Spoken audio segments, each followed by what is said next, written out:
श्री गणेशाय नमः।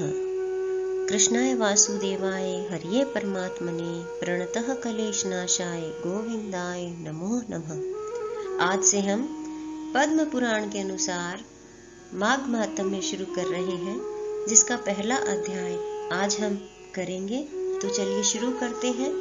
माघ महात्म्य अध्याय 1, जिसका शीर्षक है वशिष्ठ जी का दिलीप से तथा भृगु जी का विद्याधर से माघ स्नान की महिमा बताना तथा माघ स्नान से विद्याधर की कुरूपता का दूर होना। ऋषियों ने कहा, लोमहर्षण सूत जी, अब हमें माघ का महात्म्य सुनाइए, जिसको सुनने से लोगों का महान संशय दूर हो जाए। सूत जी बोले, मुनिवरों, आप लोगों को साधुवाद देता हूँ। आप लोग श्री कृष्ण के शरणागत भक्त हैं, इसलिए प्रसन्नता और भक्ति के साथ आप लोग बार बार भगवान की कथाएं पूछा करते हैं। मैं आपके कथनानुसार माघ महात्म्य का वर्णन करूंगा। जो अरुणोदय काल में स्नान करके इसका श्रवण करते हैं, उनके पुण्य की वृद्धि और पाप का नाश होता है। एक समय की बात है, राजाओं में श्रेष्ठ महाराज दिलीप ने यज्ञ का अनुष्ठान पूरा करके ऋषियों द्वारा मंगल विधान होने के पश्चात अवभृत स्नान किया। उस समय संपूर्ण नगरवासियों ने उनका बड़ा सम्मान किया। तदंतर राजा अयोध्या में रहकर प्रजाजनों की रक्षा करने लगे। वे समय समय पर वशिष्ठ जी की अनुमति लेकर प्रजा वर्ग का पालन किया करते थे।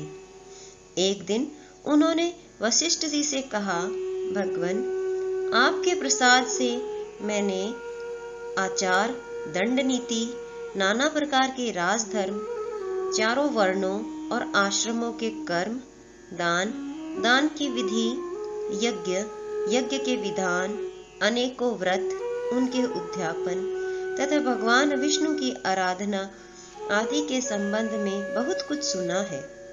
अब माघ स्नान का फल सुनने की इच्छा है। मुने, जिस विधि से इसको करना चाहिए वह मुझे बताइए। वशिष्ठ जी ने कहा, राजन, मैं तुम्हें माघ स्नान का फल बतलाता हूँ, सुनो। जो लोग होम, यज्ञ तथा इष्टापूर्त कर्मों के बिना ही उत्तम गति प्राप्त करना चाहते हो, वे माघ में प्रातः काल बाहर के जल में स्नान करें। जो गौ, भूमि, तिल, वस्त्र, सुवर्ण और धान्य आदि वस्तुओं का दान किए बिना ही स्वर्गलोक में जाना चाहते हो, वे माघ में सदा प्रातः काल स्नान करें।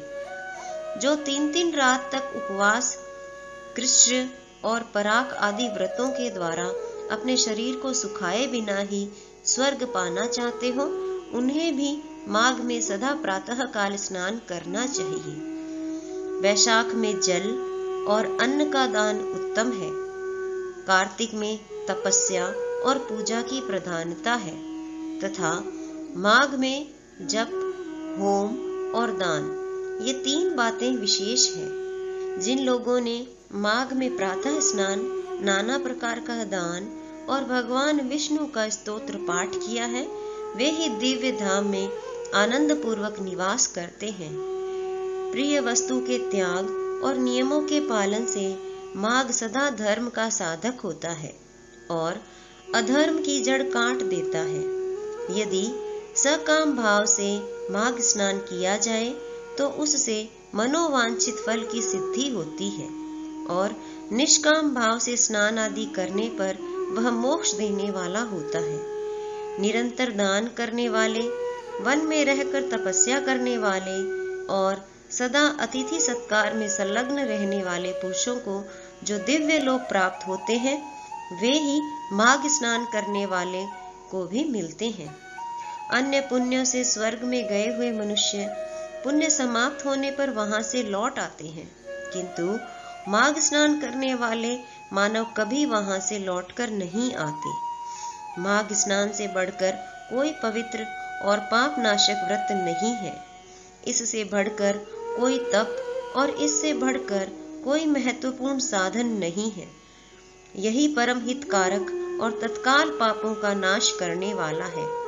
महर्षि भृगु ने मणि पर्वत पर विद्याधर से कहा था, जो मनुष्य माघ के महीने में जब उषा काल की लालिमा बहुत अधिक हो, गांव से बाहर नदी या पोखर में नित्य स्नान करता है, वह पिता और माता के कुल की 7-7 पीढ़ियों का उद्धार करके स्वयं देवताओं के समान शरीर धारण कर स्वर्ग लोक में चला जाता है। दिलीप ने पूछा, ब्रह्मर्षि भृगु ने किस समय मणि पर्वत पर विद्याधर को धर्मोपदेश किया था, बताने की कृपा करें।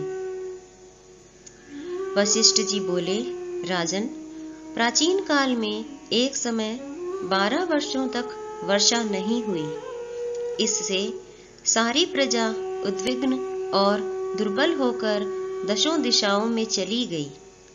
उस समय हिमालय और विंध्य पर्वत के बीच का प्रदेश खाली हो गया।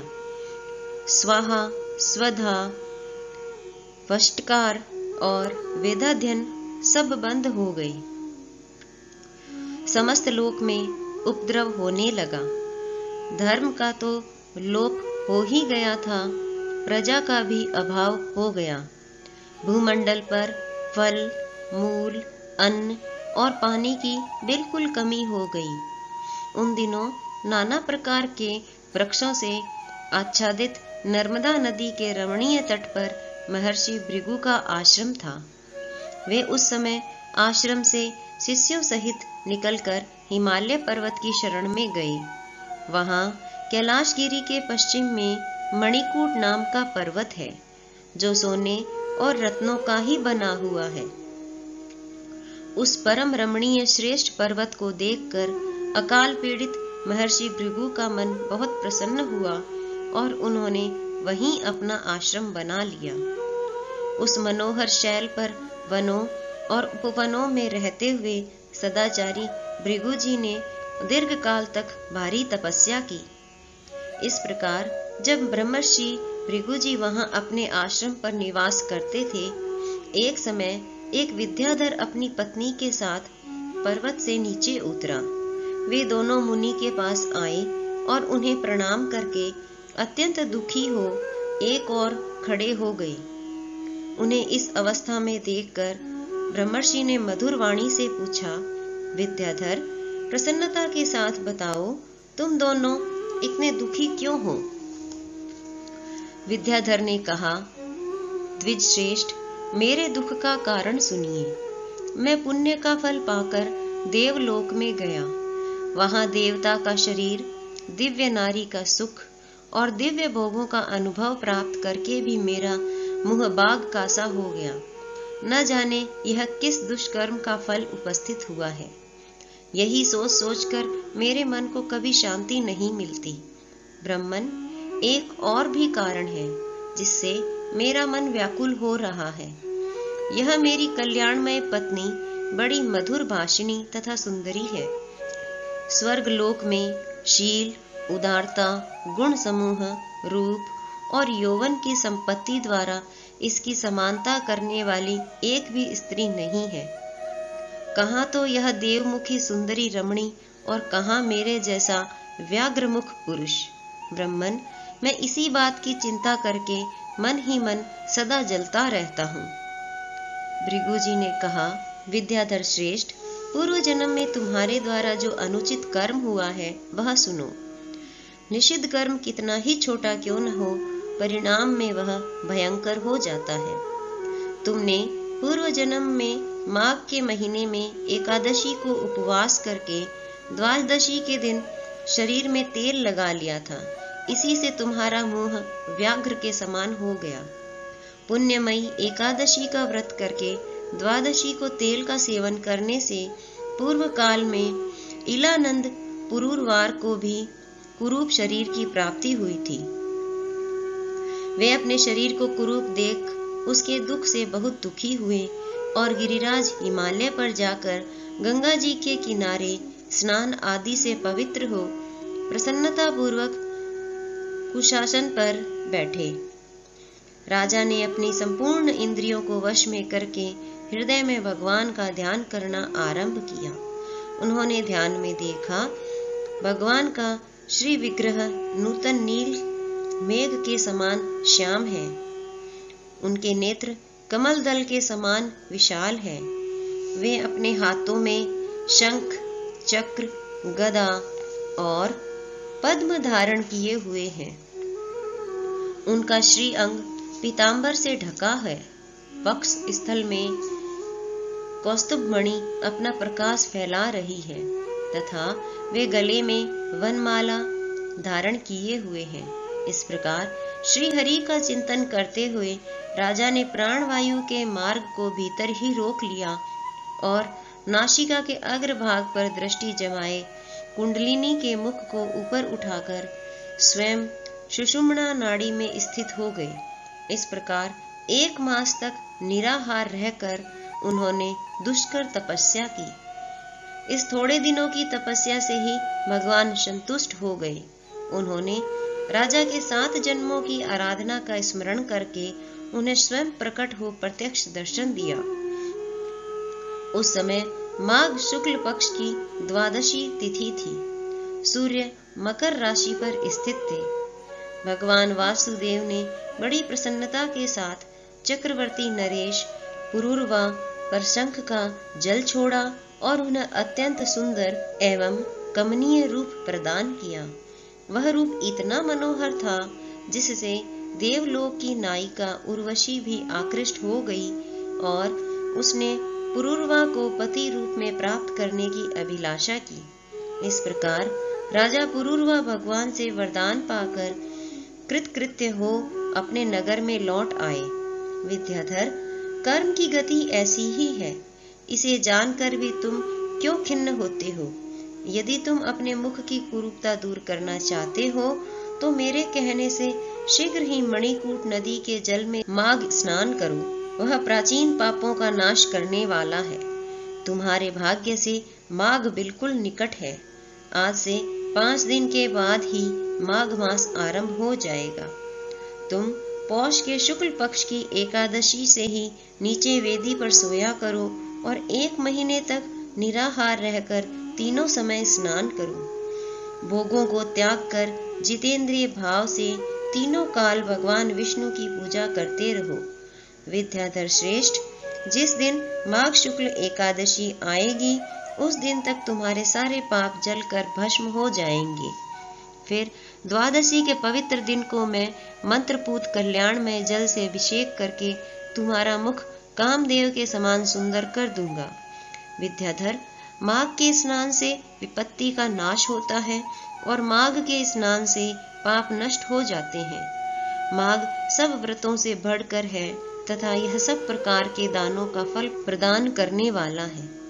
पुष्कर, कुरुक्षेत्र, ब्रह्मावर्त, पृथुदक, अविमुक्त क्षेत्र, काशी, प्रयाग तथा गंगा सागर संगम में 10 वर्षों तक शौच संतोषादि नियमों का पालन करने से जो फल प्राप्त होता है वह माघ के महीने में 3 दिनों तक प्रातः स्नान करने से ही मिल जाता है। जिनके मन में दीर्घ काल तक स्वर्ग लोक के भोग भोगने की अभिलाषा हो उन्हें सूर्य के मकर राशि पर रहते समय जहाँ कहीं भी जल मिले प्रातः काल स्नान करना चाहिए। आयु, आरोग्य, रूप, सौभाग्य एवं उत्तम गुणों में जिनकी रुचि हो उन्हें सूर्य के मकर राशि पर रहने तक प्रातः काल अवश्य स्नान करना चाहिए। जो नरक से डरते हैं और दरिद्रता के महासागर से जिन्हें त्रास होता है उन्हें सर्वथा प्रयत्न पूर्वक माघ मास में प्रातः काल स्नान करना चाहिए। देवश्रेष्ठ, दरिद्रता, पाप और दुर्भाग्य रूपी कीचड़ को धोने के लिए माघ के सिवा दूसरा कोई उपाय नहीं है। अन्य कर्मों को यदि अश्रद्धा पूर्वक किया जाए तो वे बहुत थोड़ा फल देते हैं, किंतु माघ स्नान यदि श्रद्धा के बिना भी विधि पूर्वक किया जाए तो वह पूरा पूरा फल देता है। गांव से बाहर नदी या पोखर के जल में जहाँ कहीं भी निष्काम या सकाम भाव से माघ स्नान करने वाला पुरुष इस लोक और परलोक में दुख नहीं देखता। जैसे चंद्रमा कृष्ण पक्ष में क्षीण होता है और शुक्ल पक्ष में बढ़ता है, उसी प्रकार माघ मास में स्नान करने पर पाप क्षीण होता है और पुण्य राशि बढ़ती है। जैसे समुद्र में नाना प्रकार के रत्न उत्पन्न होते हैं, उसी प्रकार माघ स्नान से आयु, धन और स्त्री आदि संपत्तियां प्राप्त होती हैं। जैसे कामधेनु और चिंतामणि मनोवांछित भोग देती है, उसी प्रकार माघ स्नान सब मनोरथों को पूर्ण करता है। सतयुग में तपस्या को, त्रेता में ज्ञान को, द्वापर में भगवान के पूजन को और कलयुग में दान को उत्तम माना गया है, परंतु माघ का स्नान सभी युगों में श्रेष्ठ समझा गया है। सबके लिए, समस्त वर्णों और आश्रमों के लिए माघ का स्नान धर्म की धारावाहिक वृष्टि करता है। भृगु जी के वचन सुनकर वह विद्याधर उसी आश्रम पर ठहर गया और माघ मास में भृगु जी के साथ ही उसने विधि पूर्वक पर्वतीय नदी के कुंड में पत्नी सहित स्नान किया। महर्षि भृगु के अनुग्रह से विद्याधर ने अपना मनोरथ प्राप्त कर लिया। फिर वह देवमुख होकर मणि पर्वत पर आनंद पूर्वक रहने लगा। भृगु जी उस पर कृपा करके बहुत प्रसन्न हुए और पुनः विंध्य पर्वत पर अपने आश्रम में चले गए। उस विद्याधर का मणिमय पर्वत की नदी में माघ स्नान करने मात्र से कामदेव के समान मुख हो गया तथा भृगु जी भी नियम समाप्त करके शिष्यों सहित विंध्याचल पर्वत की घाटी में उतरकर नर्मदा तट पर आए। वशिष्ठ जी कहते हैं, राजन, महर्षि भृगु के द्वारा विद्याधर के प्रति कहा हुआ यह माघ महात्म्य संपूर्ण भुवन का सार है तथा नाना प्रकार के फलों से विचित्र जान पड़ता है। जो प्रतिदिन इसका श्रवण करता है वह देवता की भांति समस्त सुंदर भोगों को प्राप्त करता है। इसी के साथ माघ मास महात्म्य का पहला अध्याय पूर्ण हुआ। जय श्री कृष्ण।